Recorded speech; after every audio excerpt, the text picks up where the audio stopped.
श्री दुर्गा सप्तशती अध्याय 13।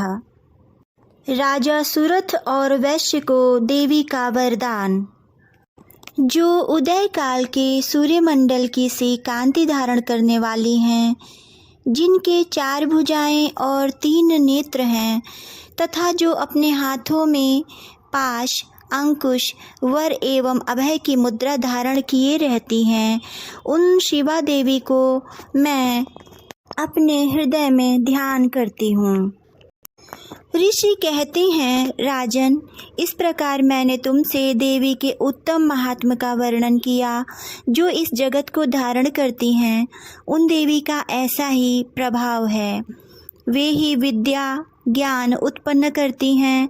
भगवान विष्णु की माया स्वरूपा उन भगवती के द्वारा ही तुम ये वैश्य तथा अन्य विवेकी जन मोहित होते हैं, मोहित होते हुए हैं तथा आगे भी मोहित होंगे। महाराज, तुम उन्हीं परमेश्वरी की शरण में जाओ।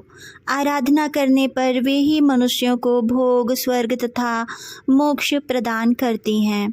मार्कंडेय जी कहते हैं, क्रोष्टुक जी, मेधा मुनि के ये वचन सुनकर राजा सुरथ ने उत्तम व्रत का पालन करने वाले उन महाभाग महर्षि को प्रणाम किया।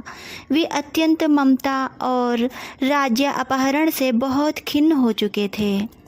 महामुने इसलिए विरक्त होकर वे राजा तथा वैश्य तत्काल तपस्या को चले गए और वे जगदम्बा के दर्शन के लिए नदी के तट पर रहकर तपस्या करने लगे।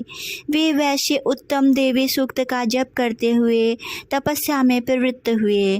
वे दोनों नदी के तट पर देवी की मिट्टी की मूर्ति बनाकर पुष्प, धूप और हवन आदि के द्वारा उनकी आराधना करने लगे। उन्होंने पहले तो आहार को धीरे धीरे कम किया, फिर बिल्कुल निराहार रहकर देवी में ही मन लगाए एकाग्रता पूर्वक उनका चिंतन आरंभ किया। वे दोनों अपने शरीर के रक्त से प्रोक्षित बलि देते हुए लगातार 3 वर्ष तक संयम पूर्वक आराधना करते रहे।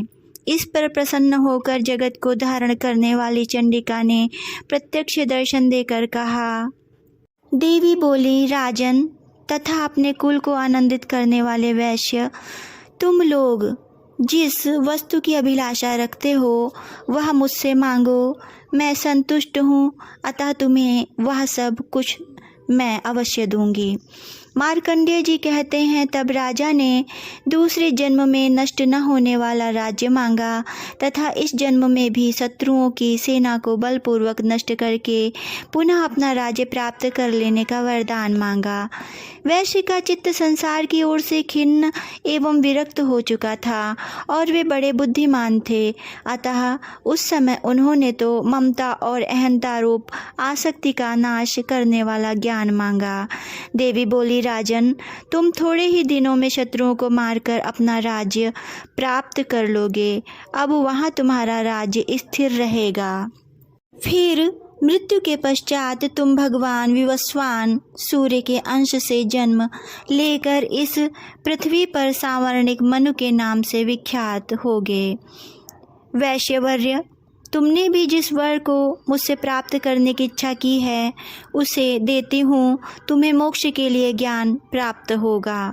मार्कंडेय जी कहते हैं, इस प्रकार उन दोनों को मनोवांछित वरदान देकर तथा उनके द्वारा भक्तिपूर्वक अपनी स्तुति सुनकर देवी अंबिका तत्काल अंतर्ध्यान हो गईं।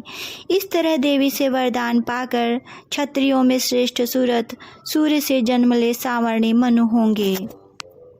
इस प्रकार श्री मार्कंडेय पुराण में सावर्णिक मनवंतर की कथा के अंतर्गत देवी महात्म्य में सुरथ और वैश्य को वरदान नामक 13वां अध्याय पूर्ण हुआ।